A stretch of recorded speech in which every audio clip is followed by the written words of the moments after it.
Good afternoon. Welcome to Tech Up Talks. Thank you all for being here. Today's program is hosted by Facebook, and the topic is how technology can move communities forward. It is our honor today to have Stephanie Latham, who's the Director, Head of Industry for Technology from Facebook. And she's also one of my personal favorites from our main stage this past year. And so we're honored to have her back again. I'm going to turn the program over to her. And also this program will be available to share on our website, techupforwomen.com. So thank you all. And Stephanie, over to you. Thank you so much, Dawn.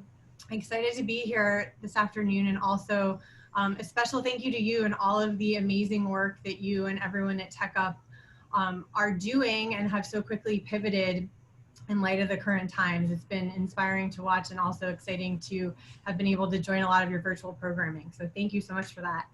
I am thrilled to be here today with two women that inspire me tremendously personally and professionally, and both who are very much at the forefront of igniting a lot of change and innovation and helping bring more people together using technology, but also using great leadership. So I'm really excited to introduce you all to, I'm not sure how you can see them, but surrounding me on one side, Kinjil, joining us from Squarespace. Squarespace's current CMO, brings years of marketing and tech experience. Prior to Squarespace, she held the top marketing role at Foursquare. She also led, prior to joining the tech industry, was over at Saks Fifth Avenue. She is always on all kinds of industry top lists, people to watch lists, and always driving that is her constant focus on innovation and the impact that she's having on the millions of small businesses and entrepreneurs that the tools and offerings that Squarespace provides power. And that's really wonderful to have her today, and we're excited to hear more about that. Not in her official LinkedIn bio, but I think also really important to acknowledge, she is also mom to, I think, one of the most handsome 1.5-year-old hunks on Instagram. Oh. And for anyone that does know her, she is an amazing ally and advocate for all. So Kinjil, thank you so much for being here. And I'm also joined by Laurie, joining us from the Ad Council, and Laurie heads up all the media over at the Ad Council, and I like to think of Laurie as the glue that holds us all together. And over a decade over there at the Ad Council, Laurie's responsible for bringing together all of the tech companies, all of the media companies, all of the VC companies, and really rallying us all together around the social causes that are most important to all of us. And there is certainly no lack of those at this time, but really in general. And over the course of her time there, she has helped raise awareness of over 40 different important causes and initiatives. And again, has used technology as a big driver in that to bring people together. And so we'll dive into that in a minute. She's also a Michigan native. I think she's a Sparty, so go green. She's a big foodie. And a nature lover, and I would be remiss if I didn't acknowledge that her Instagram story skills are second to none, so she really puts me to shame, even as an employee. So follow her on Instagram if you don't already. So we only have 30 minutes. I'm going to kind of lead our conversation for the next 30 minutes, and then we will open it up to all of you for questions for the next 15. And we have so much to discuss, so I'm just going to jump right in. So much has changed since March. Kinjil, I saw you live in March. Laurie, we were supposed to be together in March, and all of that has changed. We are in the middle of a major global pandemic, a major global social movement. We have all kinds of things impacting our businesses, our families, our lives. We're talking a lot about, it's a moment of crisis fatigue, and it's also a moment of like great hope. So I'd just like to open it up to both of you. And Laurie, we can start with you first on this one. How are things going? How have things stayed the same? How have things changed? Like, how are you? I am busy. Yeah, well, thank you so much for having me today. I'm honored to be here. But yeah, to answer your question, the Ad Council is leading the nation's efforts to slow the spread of coronavirus. And we knew very early on when this, was becoming a global pandemic that we needed to take it on. And it was, probably in my 10 years at the Ad Council, I've never seen a campaign come together so quickly. I think what really made it so unique is just how fast we were able to mobilize all of our partners. So I think we got the call from the CDC on a Friday and we had assets ready to go that very next week. And I think the reason for that is just because we are a convener of partners. We work with pretty much, every creative agency, every media company. And so we were able to make calls to, Viacom, who led our, low risk work, which was called Alone Together. We reached out to NBC Universal, who created all of our assets that targeted the high risk population. We also knew that we needed to talk to parents, how do you talk to your kids about what's happening? So we had an amazing partnership with Sesame Street called Wash Your Hands with Elmo. If you haven't seen it, it's very catchy. We then took on an essential workers campaign because we knew, there was just so much gratitude as we were sheltering in place to all of the workers that are really on the front lines of this pandemic.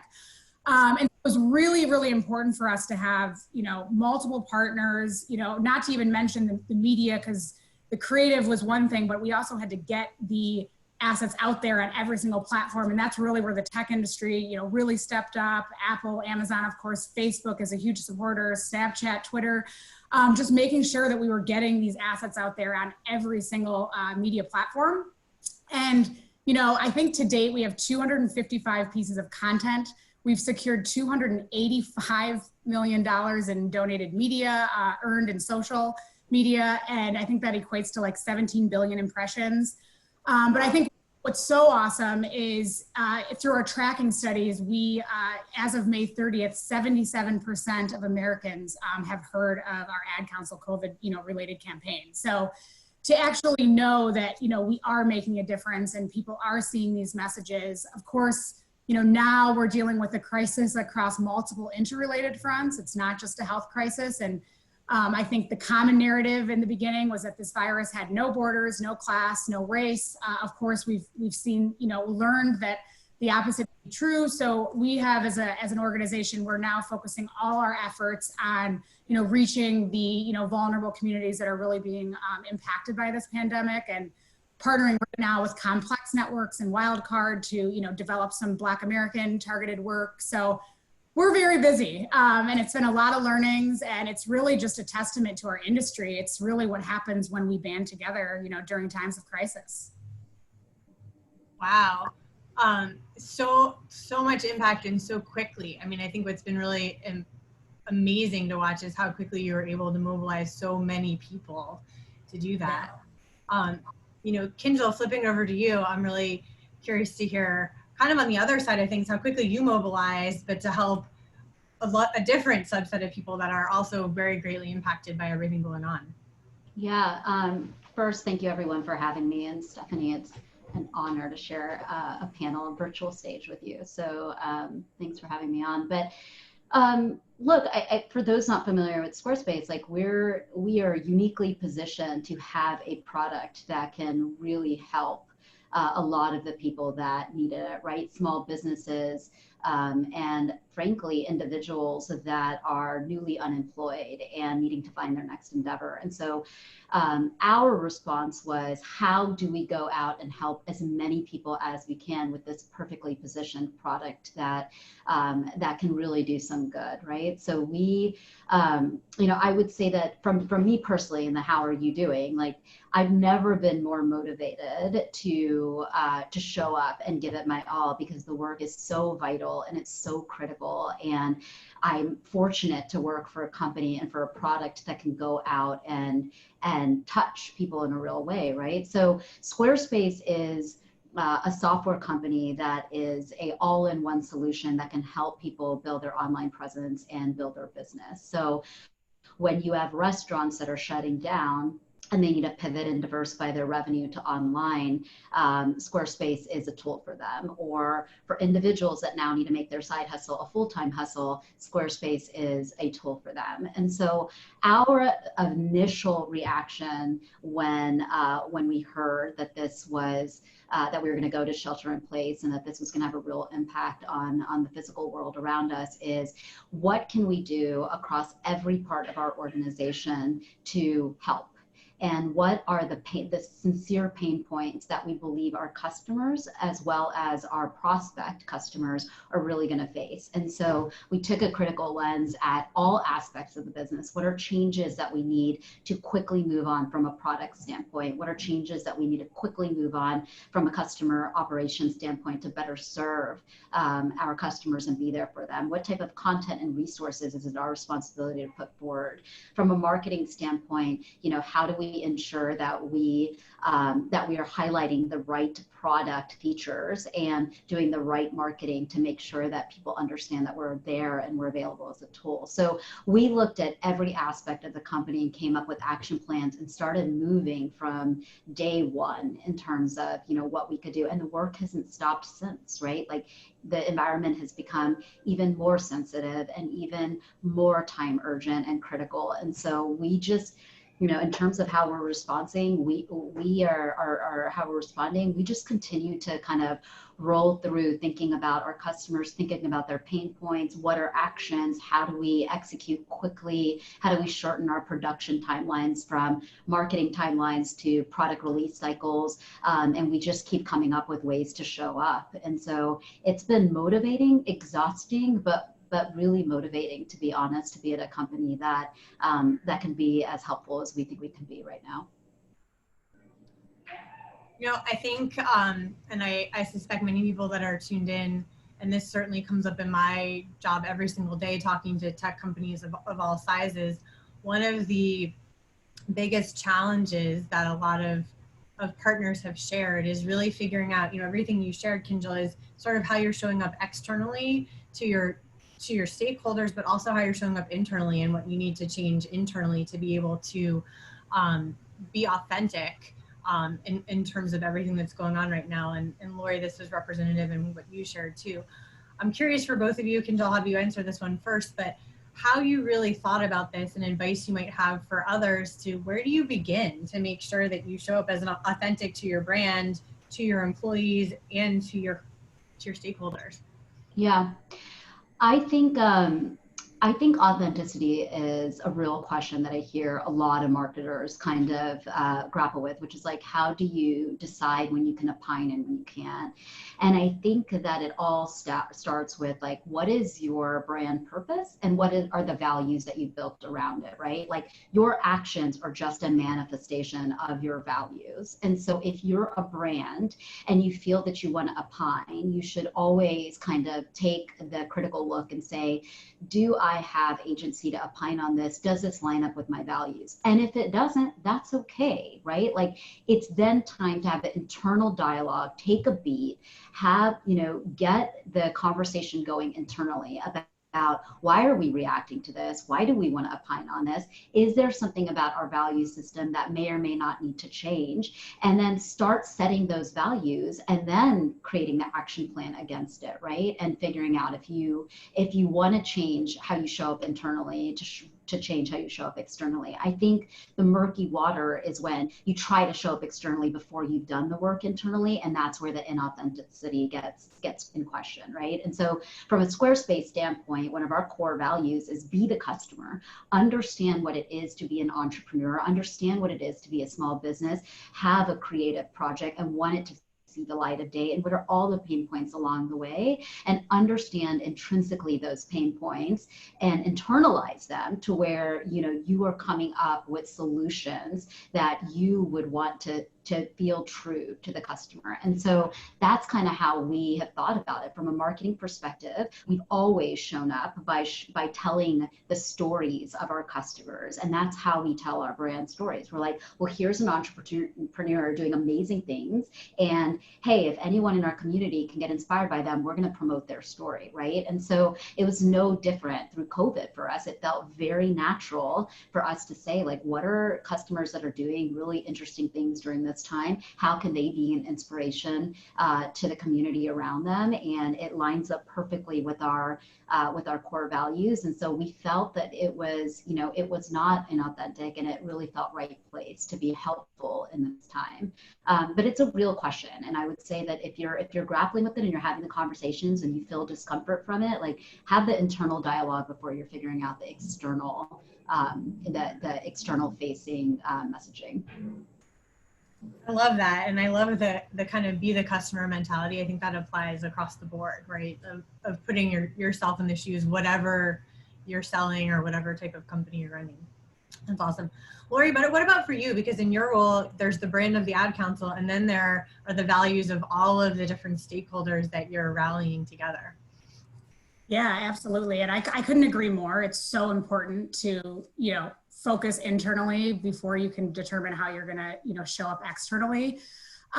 So, I mean, I think in terms of COVID, I mean, we had to mobilize quickly. So typically we have a ton of research and strategy and, creative reviews and everything that goes into actually building an ad council campaign, which I'll get into second. But I think in terms of COVID, we had to mobilize really quickly. And I think the key to doing that was identifying those right partners, who can help us tell this story in a very compelling way, who, we needed to get critical messages to the public that could help them, stay safe, not, slow the spread of coronavirus, help keep their families and neighbors safe. And so it was really important for us to get critical messages to the public, like, immediately. And so we did that by identifying the right partners, identifying the right talent, and just being able to just, develop that quickly and then distribute. In terms of, what it takes to build a successful social good marketing campaign, we've been around since 1942. So I do like to think of us as kind of the leaders in this space, really the inventors of public service marketing. And we like to look at our model as, cause plus strategy plus content plus reach is what equals impact. So when I'm talking to a lot of brands that are thinking about, like, building a social good strategy, it's first identifying the cause. And Kinjil alluded to this, what is a cause that really, resonates with your audience or with your brand and is something that you can really stand for. At the Ad Council, we identify causes by, partnering with the leading nonprofit government agencies in the US that are tackling the most critical issues in America. So we want to first, meet with them. They are the issue experts. They have all of the information for why this is an issue. It's really important to partner with issue experts because, as brands, you don't have all of that information readily available. So partnering with the nonprofits and the people that are on the ground, actually, confronting that issue every day. Next, we move into strategy. So it's, this research-based strategy of, why is this an issue? What are all the different insights that we can glean on that could, turn that into a creative strategy for an advertising public service campaign? All of our campaigns have a very, very, strong, well thought out research-based strategy. Once we have that and we can move into the creative brief stage, we then, move into content. So that's partnering with, the top agencies in the United States. Each ad council campaign has a creative agency assigned to it. We also partner with media companies more often than not.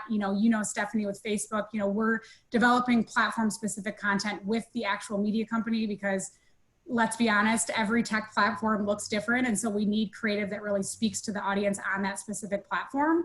And then it's partnering with entertainment companies, with talent. It's really just sitting down as, the internal, meetings and saying, who are we going to reach out to? Who is the best, partner to help us tell the story? And it is, for social good causes, it's telling the real stories. We see that when you share real stories of real people, that is the creative that really moves. And so after that, then of course it's the reach. It's making sure that, okay, we have this beautiful creative.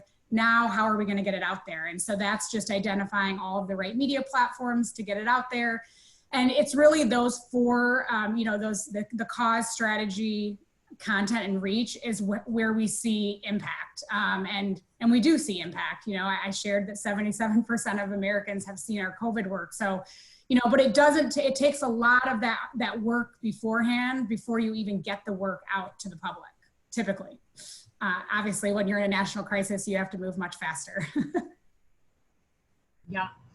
I know you both shared some work with me that we can share with the group in terms of how you've actually brought this to life. And then if you want, I can share that now, Laurie. I can start with you, and then we can share some of the Squarespace work also, just to kind of show how this all comes to be. Bear with me, everyone, as we work through the tech on this. Hold on one second. You're a pro, you got it. Right, okay, let's see. Are we good? Yeah. Okay. I'll go ahead and I can go ahead and start about, you know, how a campaign really is brought to life. And I wanted to share our essential workers campaign, which was called Out There for Us, that we launched probably, you know, 4 weeks into the COVID pandemic. We fielded a lot of research at the same time as we were putting out work to really understand what, you know, how the American public is responding to this pandemic, what's most important to them, you know, what do they need in terms of, you know, a PSA campaign. And so what came up was that there was gratitude for essential workers and people on the front lines. And so we worked very quickly with our agency RGA to put together a campaign that thanked the essential workers and the people on the front lines. And what made it really unique is, well, we partnered with Alicia Keys and her new song, Good Job. So that really helped, you know, move a lot of engagement on the video assets. But we also partnered with a number of out-of-home companies, Clear Channel Outdoor, Lamar Advertising, Vistar Media. And essentially the call to action for the campaign was to submit a thank you message to an essential worker in your life. And then if you tagged the location of that, of that post, we would then put the, you know, tweet or Instagram post up on a billboard near that hospital, you know, on that highway, near that gas station, you know, all of the places where the essential workers were, you know, going to work every day. And, you know, it was just such a beautiful campaign. And we were able to, you know, I think 56 million people to date have seen the video, and just the out of home has been incredible. I don't know if you've seen it, but it's, you know, really just a cool example of, you know, not only did we have this beautiful video asset, you know, showing essential workers with Alicia Keys, but we had a call to action for people to actually thank them and be able to actually see it up on a billboard or a bus shelter. And so I really loved it. And if you haven't had a chance to check it out, it's called Out There for Us on YouTube. You can check out the video.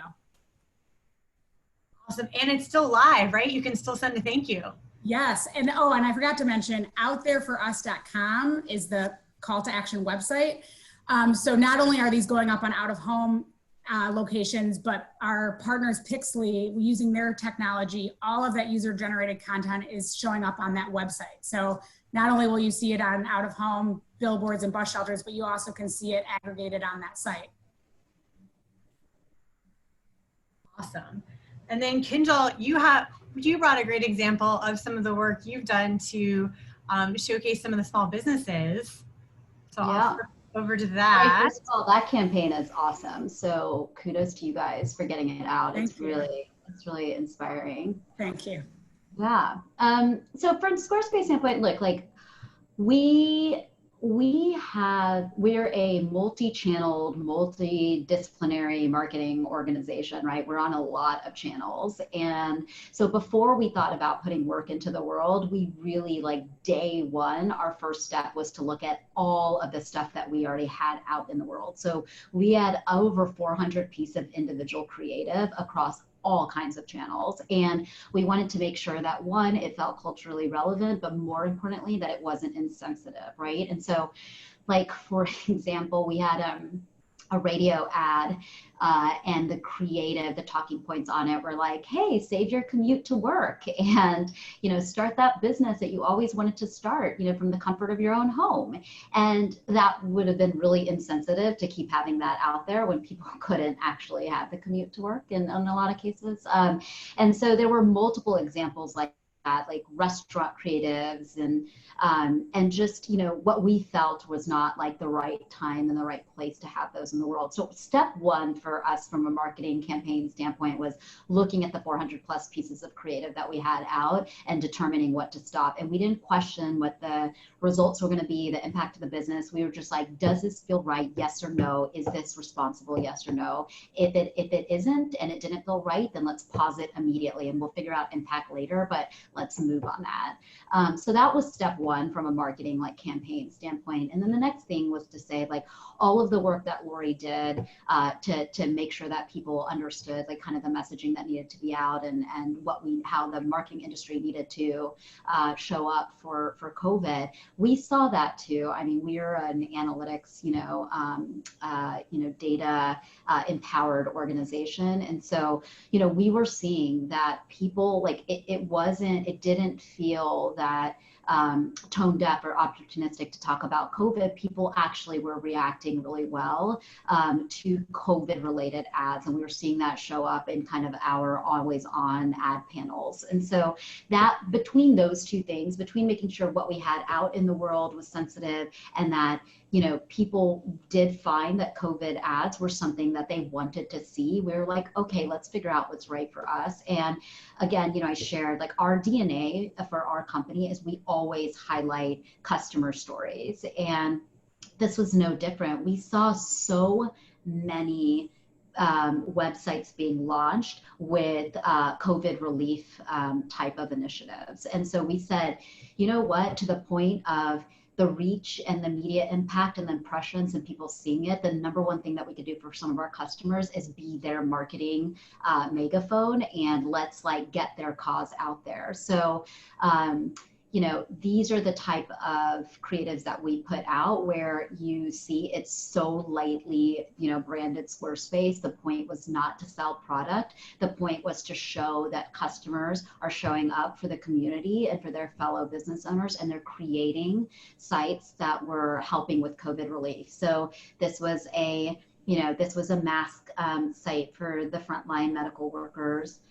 We did another one that was for the elderly. This is one of my personal favorites, but you know, the isolation that people were feeling, having to be quarantined, also being in hospitals alone and sometimes in critical care and they can't even see family members. So there was this brilliant idea of why not everybody write love letters to the elderly, and so many people, I can't even know my personal network, how many people pinged me and was like, this is a great children's activity to write these letters and get these out.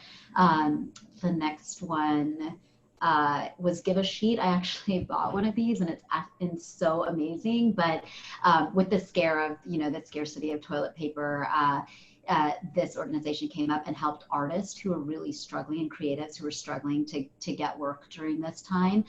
Say, why not create a piece of art on a square of toilet paper, and we'll sell it, and the earnings would go to donations. And so this was a really interesting one. It was called Give a Sheet. And it's all these artists all around the world doing toilet paper art, which was really fun. And then we did one where a customer, do I have the last one or no? That's no, the last one I have, but you tell it. Yeah, I mean, well, I'll talk about this one because I'm just so personally kind of inspired by it. But we actually had somebody within the company start a COVID relief initiative, which was all about, it was called supportnyc.com, and it was listing local businesses that were doing delivery and pickup. So if you wanted to keep your neighborhood alive, you could get at the neighborhood level, understand coffee shops and ice cream parlors and, you know, different businesses that you could support from the comfort of your home. And, you know, I thought that was a really great initiative too, and that garnered a lot. And actually local chapters started spinning up because of the marketing that we were doing and people getting inspired. And you know, and the founders of that made it to be a scalable, replicable, you know, city by city, neighborhood by neighborhood model. And so all of that is to say we stayed core to who we were in terms of about telling messaging through our customers, but in this case we did not highlight you know, the brand and the product. We more so promoted initiatives that were kind of using online in a really interesting way to help COVID relief. Both such awesome examples, and I think both also bring to life everything you were both sharing earlier about the authenticity piece of how to make an impact that stays core to the values. So thank you for sharing that. One thing I chatted about with each of you as we were thinking about this conversation today is that it is really easy to highlight our successes, right? And these are both great examples of things that went really well. But we're also living in a time right now, and also just in general as leaders, where not everything always goes perfectly. So curious if either of you have any thoughts or advice on 2020 hindsight or learnings that you've had along the way that would be valuable to share. I could jump in. Obviously, a lot of learnings. This is the first time in our 75-year history that we've had to, address a global pandemic. So I do think, I think that I alluded to it earlier, but the first thing was just getting, we didn't know what was happening with this virus other than it was spreading very quickly. And we needed to make sure that people were getting, the critical information that they needed to, stay home and save lives. But, what we didn't, know at the time was, that this was actually going to really impact the, most vulnerable communities in America.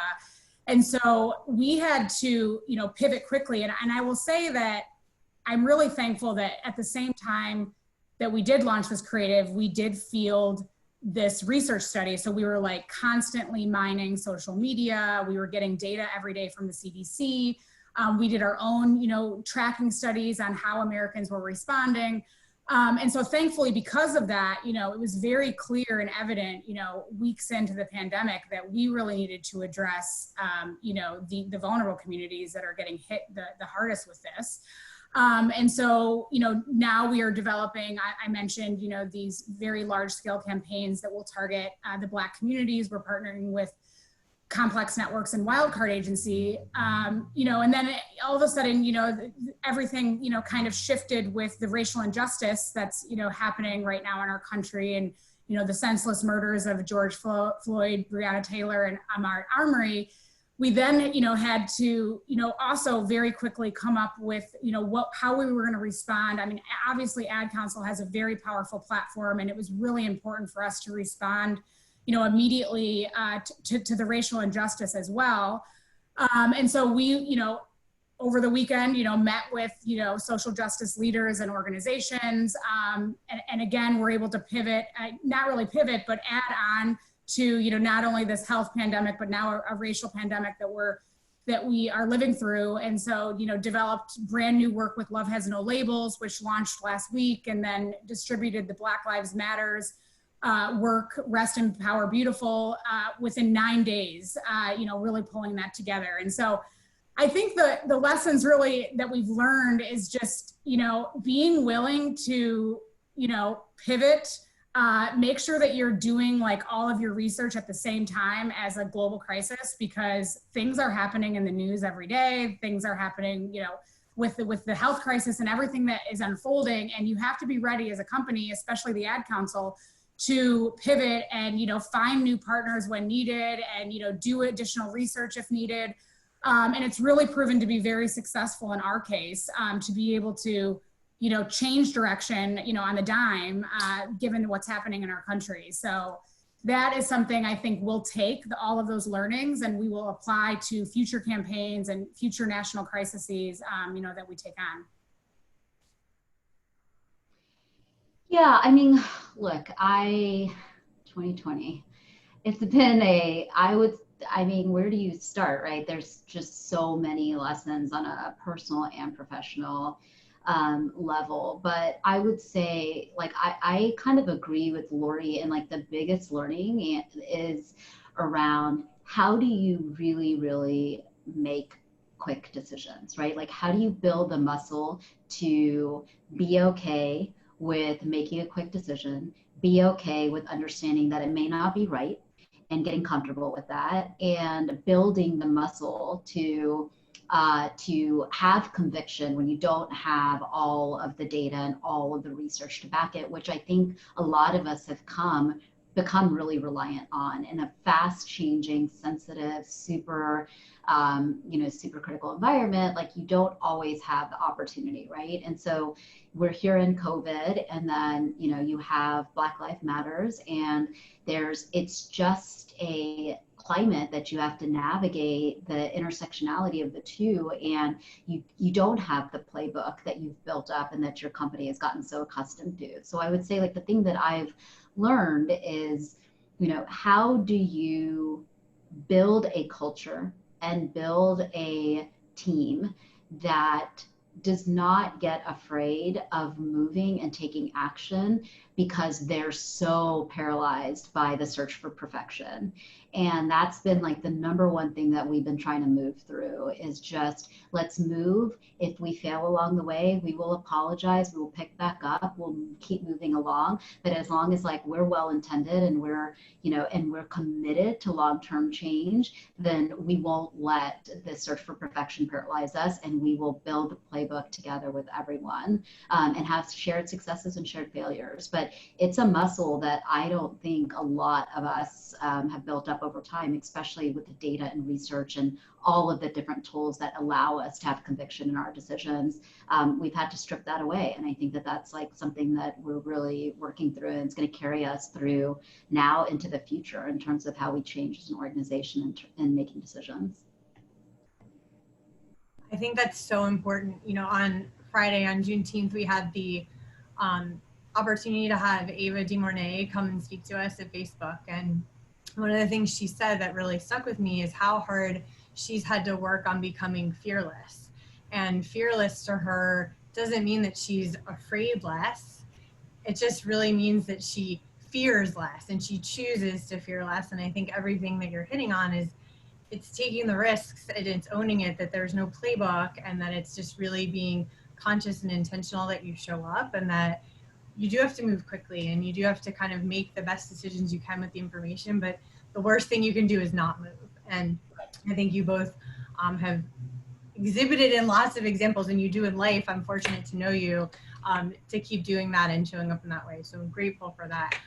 I would love to, we have a Facebook tradition we always do at the end of these before we open up for Q&A, which is a quick rapid fire. So don't think it, it's just a quick one word, or don't overthink it, just a quick one word answer. And then the Q&A actually has been coming in from the audience. So then I'll hit you up with that in a second. So really quickly, Laurie, I'll just go because you're on top. We'll just go you and then Kinjil and run down.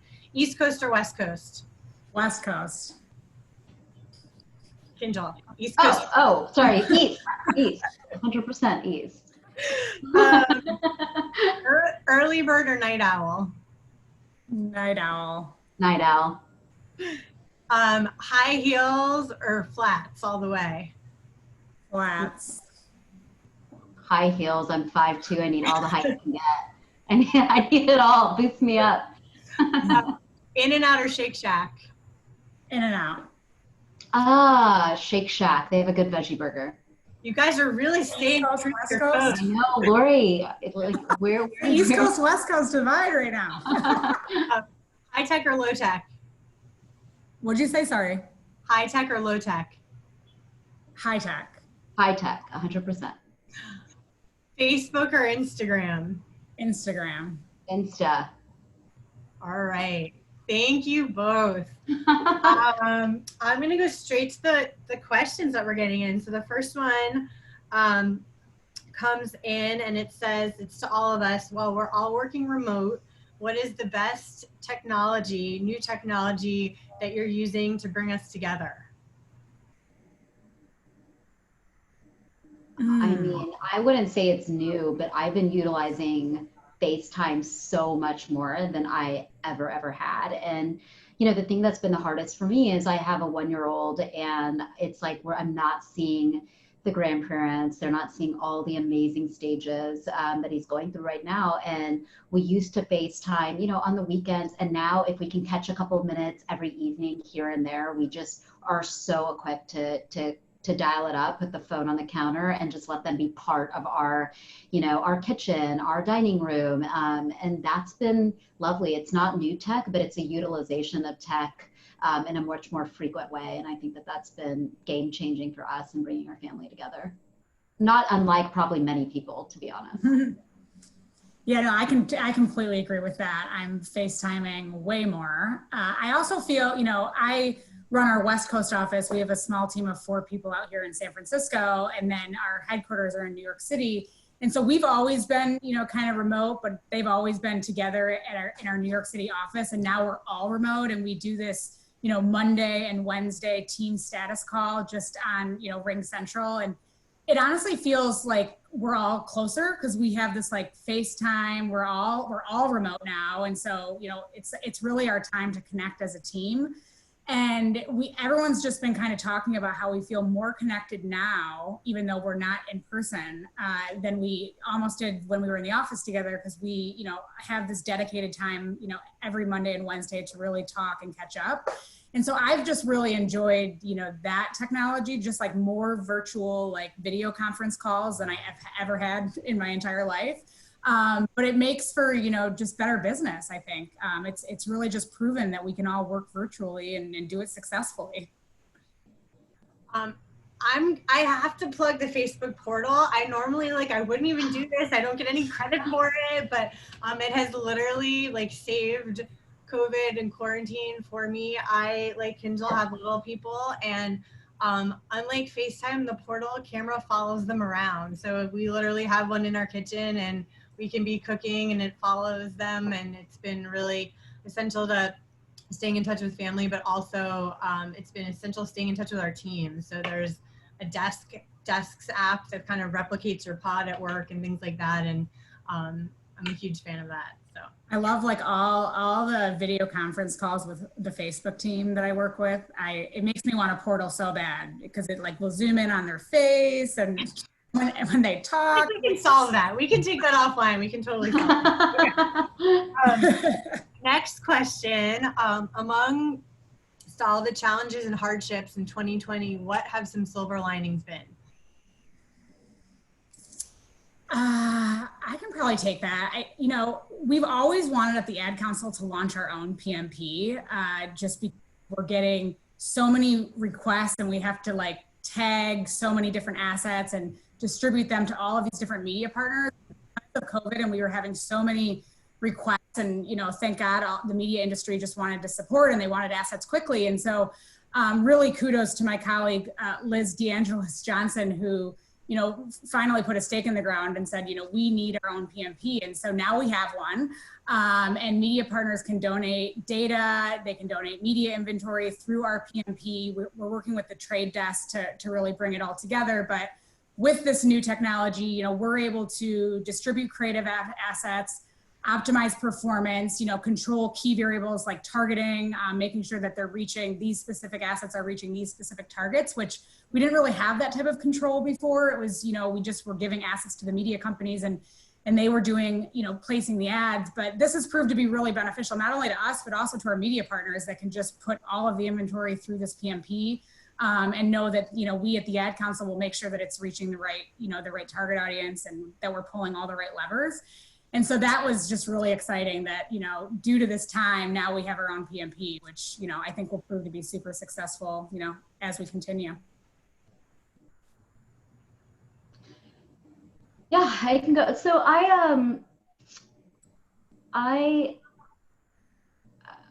silver linings. I would say that for me, it's kind of why we're all here and we're all on this call. The opportunity to be on this panel is a silver lining, right? The work has brought out the best in my team in terms of figuring out how we can really do impactful, helpful social marketing. And it's, I think that my team always has shown up and done that work, but to have a platform and it be so critical and mission critical, and it's not this would be nice to do if we have the time. It's no, this is what we're being called upon to do. I think that's been the biggest silver lining, is just we're in a position to do some real good and to help in a real way. And my entire team has shown their true colors in that respect. And it's been just amazing to be a part of it and encourage it and get to promote it. I can't believe how quickly our time has flown. you. Fun. But last question for both of you before we wrap it up. Advice for any women joining live or watching later that are looking to get into the tech industry. I can take that. I always say, you know, I work in social good, and before I took my job at the Ad Council 10 years ago, I worked at, you know, big media agencies, Initiative, Media Vest Group. And, you know, for me, I had this desire to go into social good because I wanted to use my advertising, media, you know, tech skills and apply them to, you know, making a difference in the world. And I think, you know, to Kinjil's point, now so many companies are really poised to want to do social good. They realize that they can really stand for something, that they, you know, have the teams and the technology to be able to do that. And so I would say if you're looking to get into the technology industry, think about how you can bring social good into the job, because a lot of, you know, tech companies are looking for people with those skill sets. Like, not only can you code, but you can also, you know, build this product that's going to make the world a safer place, or, you know, help people live healthier lives. And so I think, you know, just always thinking about how you, as, you know, your skill sets, your strengths can take that role and, you know, really help the company make the world a better place, I think is really what is really going to be powering the tech industry, I see, you know, moving forward. Yeah, I would say, you know, for me specifically, I never thought I'd be at a software company, right? Like, you going into tech, there's such a wide variety of different companies and different technologies that you can focus your energy on. And so, you know, two pieces of advice is, one, be industry agnostic, right? Like, don't limit yourself to what you can do based on like a certain vertical that you want to be a part of. You know, I spent 10 years in fashion, and then I went into art, and then I went to mobile technology, and here I am in, you know, in SaaS. And so I think that being industry agnostic is the first one. And then the second one would be, and as you're industry agnostic, focus on the mission and the type of people that you're looking to help, and what part of the entire, you know, entire kind of ecosystem you feel that you're most passionate by, because you're living and breathing that product day in and day out. So so make sure you kind of believe in the mission and set your sights accordingly. Awesome. Thank you both so much. Thank you for joining. Thank you for sharing. I feel like we just truly scratched the surface in terms of everything that you're up to and everything that you're leading. But I think I'll leave us on the note that I actually ended a team meeting earlier today on, that I've actually never been more hopeful or full of hope for the future, but hope takes a lot of work. And so I guess my wish to all of you, that I am sure you two share with me, is that we keep up the hope, but we keep up the work, and that we need more women in tech. We need more diverse voices in tech. We need more conversations like this and so much more. So Dawn, we're grateful to you and all the work that you're doing, and we all look forward to continuing this conversation. Thank you. Thank you all so much. And you all are our silver lining. Tech Up for Women is so grateful and appreciative. Thank you. And hope to have you all back again. Thank you all.